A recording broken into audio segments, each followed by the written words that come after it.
Finalement, Inosbi Inosa Balume a réagi. Hein? Après avoir bateau et belé, baye, bafingie, balobino, voilà, yo Inosa Obomi Mwana bateau, yo Inosa et Mathieu Kiti. Et finalement, Inosbi a bimi penza na silence na ye, o azalaki na ye ya kofanda. Alobi na ye, trop c'est trop. Awa, il faut nga kaka na réagir. Bino moko boyebi likambo toza nango na se. Bino moko boyebi likambo oyo toza nango na se. Ya DC ya ndeko na biso Wilfried Mande. Bandeko na ngai bato ebele bazoyoba non voilà après kaka comment je peux dire après kaka clip ya Love ya RS Inosa allié Wilfried Mande. Inosa Balume était vraiment dans son silence calme. Alobi comme sikoyo trop c'est trop. Finalement il est temps aussi de réagir et tout. Binomoro Boyebi l'artiste a en pleine préparation il y a concert naye. Voilà, si vous voulez à ce que Boyoka réaction à Inosbi au penza loba qui trop c'est trop, alors ce que je peux vous demander c'est juste rester jusqu'à la fin Karandenge et Zalaka Bandeko Nangai. Enfin Bandeko Nangai Inosbi a bimi na silence naye. Voilà, bonjour, bonsoir et surtout bon après-midi. Cela ne dépendra qu'à l'heure à laquelle vous allez nous suivre. Si c'est tout ta première fois, tout comme Malanayo Yako Landa chaîne Abisso Inès NM officiel, je vous prierai toujours de vous abonner. Abonnez-vous massivement et surtout Bobo Sanakate ko cliquez Nangonga et à notification. Comme je l'ai toujours dit, Malamu Yangonga et à notification ezalaka à chaque fois qu'il y a une scène officielle à Kobando publier ba vidéo ya sika, boza la notifier na système Moko ya Kitoko. Likez, partagez, commentez, cela nous fera énormément plaisir. Alors, sans plus tarder, bande konangai to évoluer na dossier na biso enfin Inosbi abimi na ba silence na ye. Voilà, déjà, Bandeko Nangai et Belé à Batoubaza deux versions concernant Moya Ndekonabiso Wilfried Mande. Et ça, Bande Musuba Bandenge a salaki accident, Musuba Bandenge, Inosbi Mutu a sacrifié ye allié. Pourquoi? Parce que Inosbi a comme lié à Batoumakasi, Binomo Boebi, Ndeko Nabiso, c'est qui encore le prénom Eza Maniera, si je me trompe, Maniera Balume. Il était proche, il y a Inonsa Zara qui le la peur petit na pembeni nae. Et puis à un moment donné, Toeko Yokakaka annonce que non voilà, Maniera Atiki Biso. Déjà, Ebele Babando exceptionné l'artiste, non, c'est lui qui avait tué la personne. Jusqu'à ce que après Love ya RS, si je ne me trompe, il y a si c'est 3 ou 4 mois, 3 mois si je me trompe, 3 ou 2 mois. Ndeko na biso ya mwasi oyo azalaki comme figurante na clip ya Inosbi oyo abetaki Wilfried atiki biso. Donc ero tozo loba tant oyo tozo solola azana biso sauté déjà paix en son âme. Et puis likambo nyonso etiki ekitikaka na mutu ya Wilfried. Nani abomie aza Wilfried, nana lieye aza Wilfried. Voilà, et plutôt Inosbi, bandeko nangai. Alors, Binosbi yeyo abimi na silence na ye. Vous savez déjà bandeko nangai, ndeko nabiso Inosbi aza na concentration na ye oyo yakobeta concert moko ya Gaillard. Akobeta le 31 octobre c'est 2026 na pays à France, précisément à Paris, na salle ya Arena Grand Paris. Vous savez, Eza barrière Moroboé, notre artiste, Aza pour ça, il y a qu'à franchir. Donc, Aza pensa en pleine préparation et surtout en pleine concentration. Oh pensa ezo senga pensa azala concentré à kosakana te. Mais voilà tala babiloko ndenge bakomo salir kombo na ye na likambo oyo ata ye moko je ne sais pas ce qui ayebi yango ata te. Je sais que moi je sais et que ye pe na eroyo likambo oyo ezosala ye mabi penza makasi. Mais bomona ba réaction à ba fan précisément biso ba fan biso public tozoloba no voilà inosbi ndeli allié ndeko na biso ya Wilfried.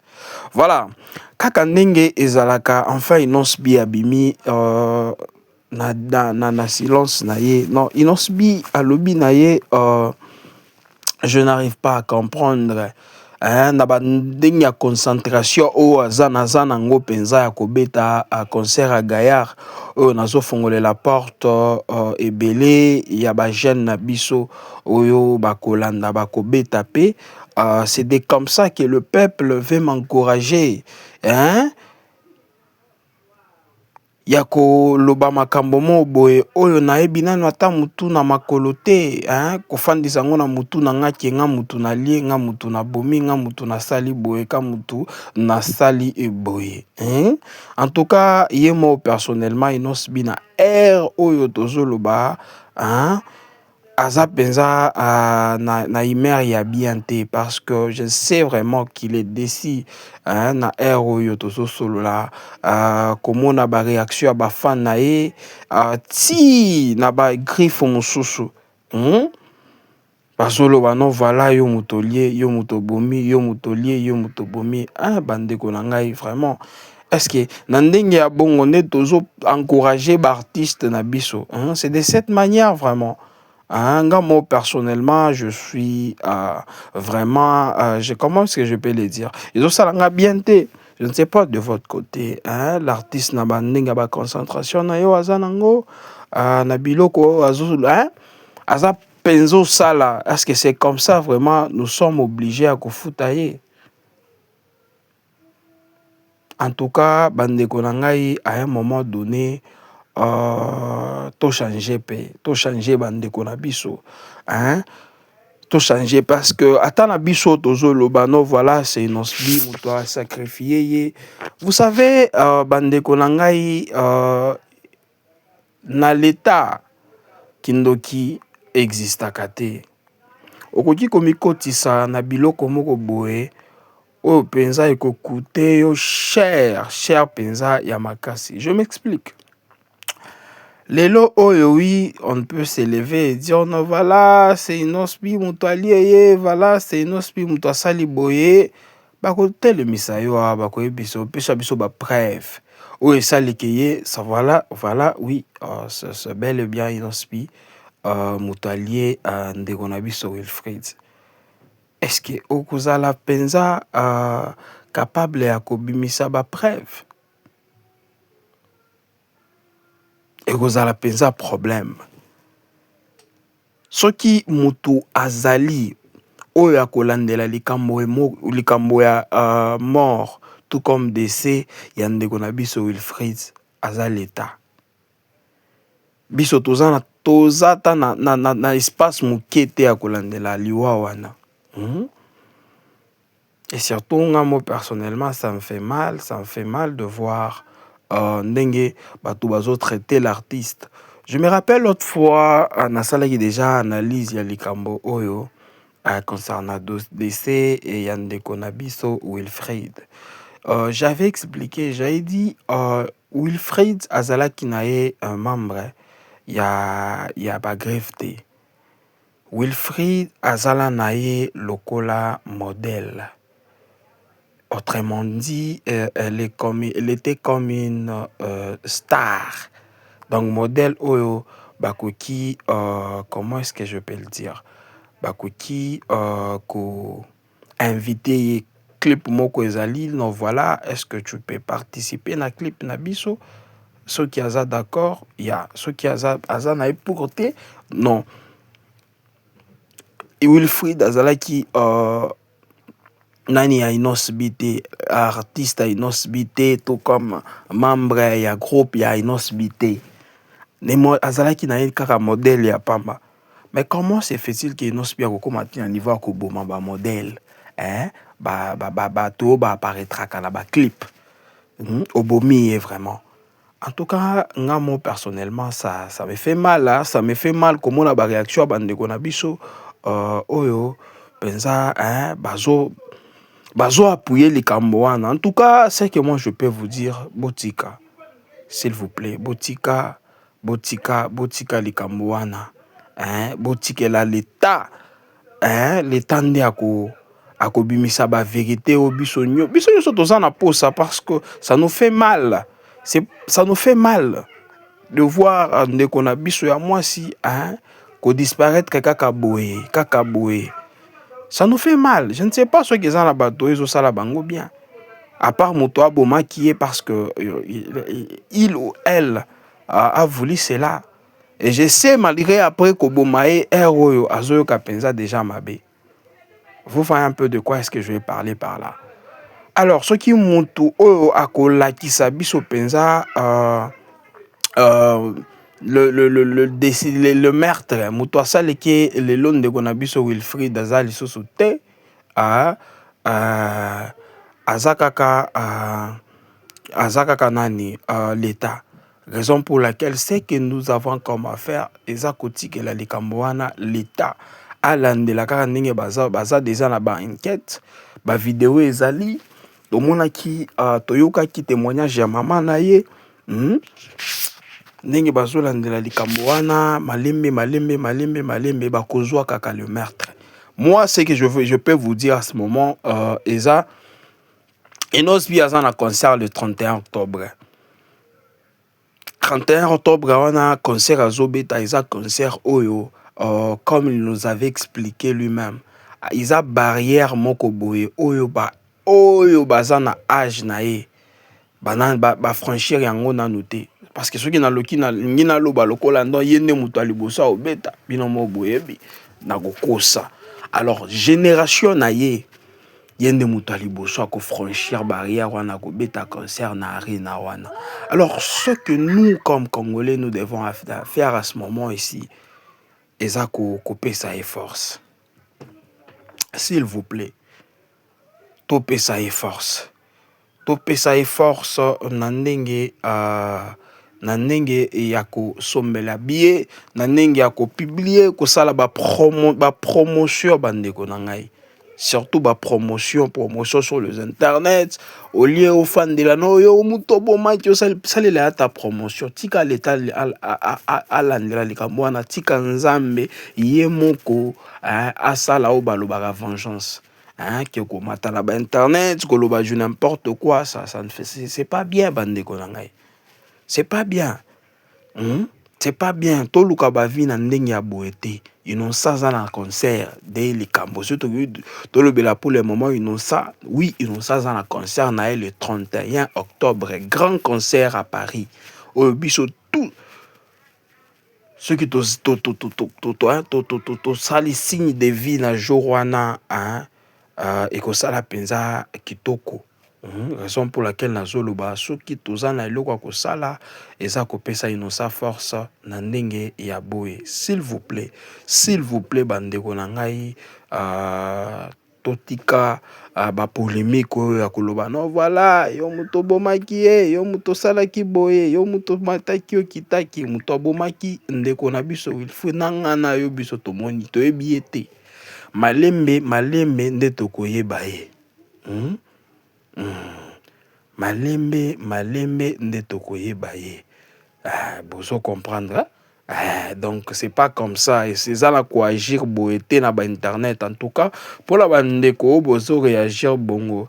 En tout cas je suis pas pour avec vous, je suis tellement contre botika ko réagir na ndenge ya boye ko sali réputation artiste.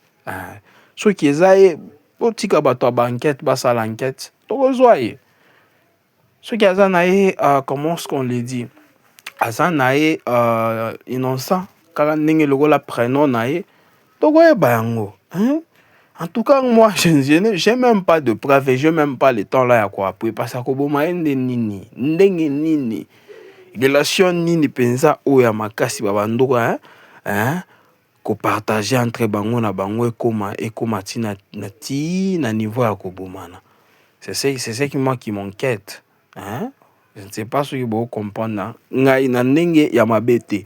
Voilà bandeko langa, je ne sais pas ce qui nazo réagir na ndenge ya mabe, je ne sais pas sur analyse dans les années ya mabe, mais je suis sûr ezala ba oyo penza bazala mutu, bazala compréhension. Opesa nga raison analyse na nga lelo moké. Bandeko langa, je m'excuse penza ebele bakoloba no voix eza na se penza makasi naza mana mama na angine ezo compliqué nga awa, mais choix eza te babiloko aboye. Comme je vous ai toujours dit, biso tolandela yango tosalaka penza kaka de nos efforts, kaka ndenge ezalaka pour que tosalela yango analyse, parce que soki tosali yango te kaka bato ya lokuta bakoya kaka kosalir ba réputation ya ba artiste na biso.